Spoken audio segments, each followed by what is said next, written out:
kreasi yang ke-9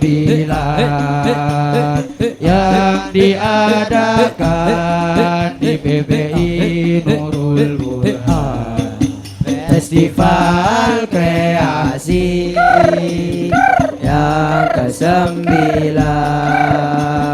yang diadakan di PPI Nurul Burhan.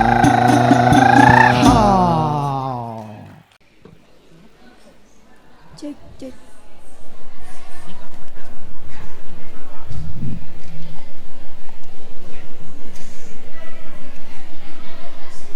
Bismillahirrahmanirrahim. Assalamualaikum warahmatullahi wabarakatuh.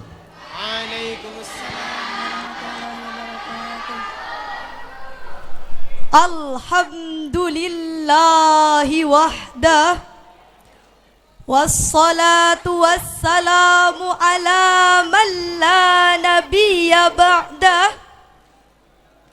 Allahumma salli wa sallim ala sayyidina Muhammadin. Ya Nabi salam alaika, ya Rasul salam alaika, ya Habib salam salam alaika. Amma ba'd. Dewan Hakim yang arif dan bijaksana, hadirin sebangsa dan setanah air yang kami banggakan. George Berdy dalam bukunya yang begitu fenomena, Management Equity XX, What Will Be Important in Future, memproyeksi bahwa teknologi akan berkembang dengan pesat dan begitu dahsyat. Perkembangan teknologi akan memberikan dampak yang luar biasa dan akan merubah tatanan kehidupan. Buku yang ditulis tahun 2004 ini memprediksi begitu banyak perubahan yang akan terjadi sebagai dampak dari perkembangan teknologi. Mulai dari perubahan cuaca dan musim yang bisa kita ganti sesuka hati. Pembangunan kompleks perumahan di pulau. Manusia dapat banyak diciptakan. Bahkan pada tahun 2091 diprediksi penggunaan media sosial akan digunakan dalam praktik ibadah keagamaan. Sungguh begitu dahsyat perubahan yang akan kita rasakan. Hadirin, ibarat dua mata pisau, perkembangan teknologi akan memberikan dampak yang sangat besar sekaligus memberikan ancaman bagi praktik ibadah keagamaan. Perkembangan teknologi informasi telah mengantarkan kita pada era di mana dakwah semakin tersebar luas tak terbatas, dari tingkat lokal hingga internasional, Dari dunia nyata hingga dunia maya. dari musola masuk ke ruang-ruang viral hingga gereja, dari yang mendengarkan puluhan hingga jutaan kajian yang menggunakan kitab-kitab kuning dan tebal hingga kitab berbasis digital. Namun sayang hadirin, dakwah di era digital masih belum sesuai dengan harapan. Masih banyak dai-dai yang gagap teknologi sehingga media banyak diisi oleh tayangan-tayangan yang merusak hati, seperti tayangan pornografi dan porno aksi, ragam berita kontroversi, ancaman hoax dan provokasi. Bahkan media sosial menjadi sarana penyebaran ideologi yang bisa merubah jati diri generasi muda bangsa ini. Jika dibiarkan hadirin, maka generasi muslim yang akan datang akan semakin terdegradasi. Mengingat betapa pentingnya hal ini, maka pada musabaqah syarhil Quran ini kami akan menyampaikan judul syarahan Transformasi Dakwah di Era Digital dalam landasan Al-Quran Surah An-Nahl ayat 125 sebagai berikut. A'udzu billahi minasyaitonir rajim.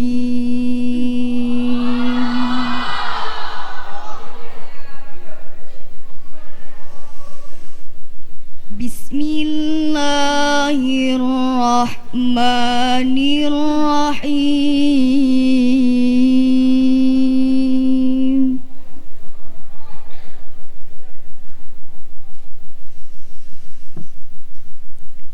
Ud'u ila sabili rabbika bil hikmati wal mau'izatil hasanati wajadilhum billati ya ahsan.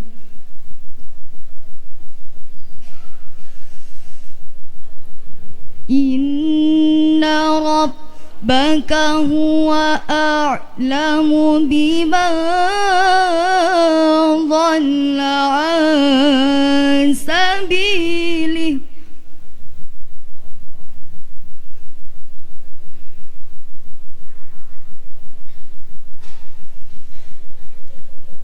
wa huwa a'lamu bil muhtadin.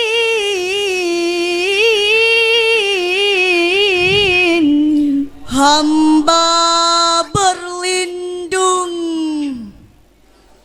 di bawah kuasa-Mu ya Allah dari usikan syaitan yang terkutuk.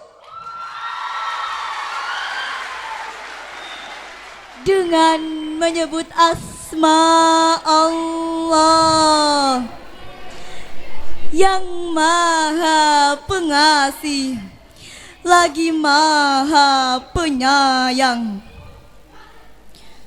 Dan serulah manusia kepada jalan Tuhanmu dengan hikmah dan pengajaran yang baik. Dan berdebatlah dengan mereka dengan cara yang baik. Sesungguhnya Tuhanmu, Dialah yang lebih mengetahui siapa yang sesat di jalannya, dan Dialah yang lebih mengetahui siapa yang mendapat petunjuk. Hadirin yang berbahagia, dalam perspektif ilmu balaghah, ayat tersebut menggunakan gaya bahasa dalam insya dhalabi dalam bentuk amar, yaitu sebuah ungkapan yang menunjukkan tuntutan dari atas kepada objek yang di bawahnya. Dari sini bisa kita simpulkan bahwa Allah menuntut kita untuk melakukan sebuah gerakan dakwah melalui pendekatan bil hikmati wal mau'izatil hasanati wajadilhum billati hiya ahsan. Demikian pula dakwah Wali Songo. Prinsip dakwah yang dipegang adalah menang tanpa tanding dan lurung tanpa bala, melahirkan sebuah terobosan dakwah melalui pagelaran wayang, sehingga yang menonton tenang, senang, tertawa ria, tidak uring-uringan, bisa sambil makan pulangnya kenyang, tidak menimbulkan Pecahan, perkelahian, apalagi peperangan. Dahsyatnya hadirin, setelah pulang banyak di antara mereka yang memeluk agama Islam. Dengan demikian, dakwatun bil hikmah mendorong adanya transformasi dakwah di era digital dengan menghadirkan konten-konten dakwah yang indah, ramah, menggugah, namun tetap berfaedah. Namun faktanya hadirin, banyak orang yang mengerti IT namun tidak memahami konsep sabili Rabbi. Dan sebaliknya, banyak orang yang memahami konsep sabili Rabbi tidak mengerti IT. Demikian pula ungkapan Master PBNU Kiai Haji Ahmad Mustafa Bisri. Di era digital, seorang dai tidak hanya dituntut untuk menguasai ilmu syar'i, namun ia juga harus melek teknologi. Disinilah Seorang dai tidak hanya dituntut untuk lebih selektif, inovatif, dan kreatif dalam menyampaikan pesan kepada umat. Badan Penelitian Pengembangan Kementerian Agama mengungkapkan bahwa dakwah di era digital harus menjadi tren dan pilihan utama. Dakwah di era digital adalah dakwah yang menginspirasi, bukan memprovokasi, apalagi memancing emosi, yang mengajak, bukan mengejek, yang menyebarkan kebaikan, bukan kebencian, yang menghadirkan rahmat, bukan laka, yang merangkul, bukan memukul. Lalu mengapa ayat ini sangat tepat untuk dijadikan landasan etis metodis dalam melakukan transformasi dakwah di era digital? Jawabannya adalah era digital dengan karakteristik utamanya, yaitu informasi yang bebas dan terbuka, juga menuntut kita untuk siap menjawab setiap permasalahan. Oleh karena itu hadirin, semangat dalam mengajak kebaikan dan mencegah dari kemungkaran harus tertanam dalam diri kita semua. Allah Subhanahu wa ta'ala memberikan kita gelar khairu ummah, sebagai umat terbaik, sebagaimana dalam firman Allah Al-Quran Surah Ali Imran ayat 110 sebagai berikut. Kuntum khaira ummatin ukhrijat linnasi ta'muruna bil ma'ruf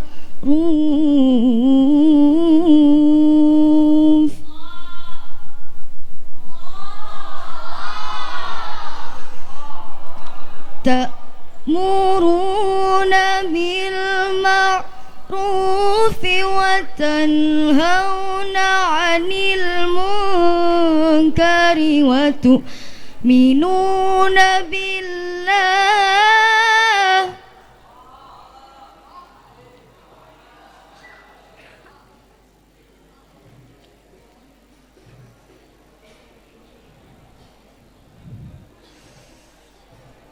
Walau amana ahlul kitabi lakana khairan lahum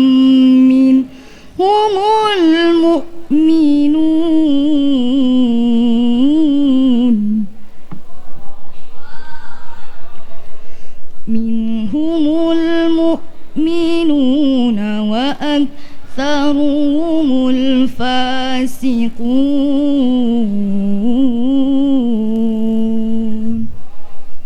Sadaqallahul azim. Kamu umat Islam adalah umat terbaik yang dilahirkan untuk manusia, karena kamu menyuruh berbuat yang ma'ruf dan mencegah dari yang mungkar, dan beriman kepada Allah. Sekiranya ahli kitab beriman, tentulah itu lebih baik bagi mereka. Di antara mereka ada yang beriman, namun kebanyakan mereka adalah orang-orang fasik.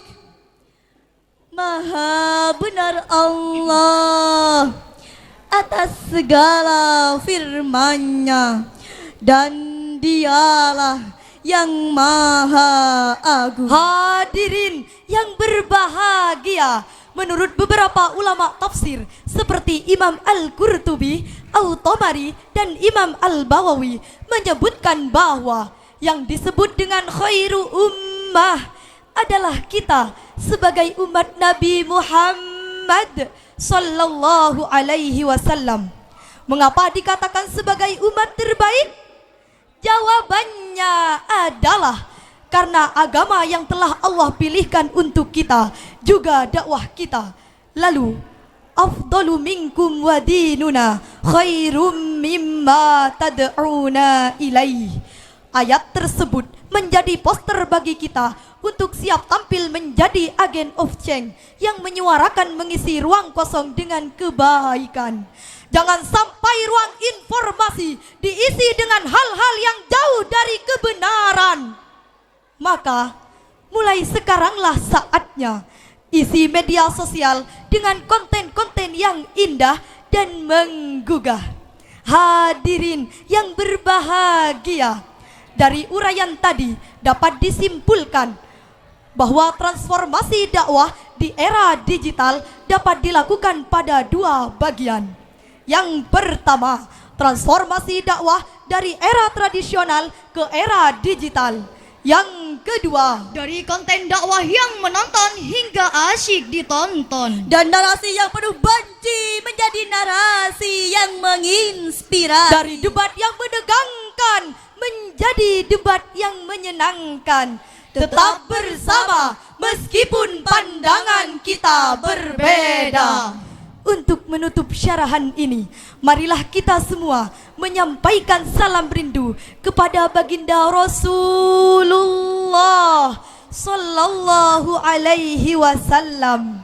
Betapa rindu hatiku ingin dekat dengan kekasihku, datang ke kota Madinah, melepaskan dahaga jiwaku, mengunjungimu ya Muhammad. Assalamu alaika ya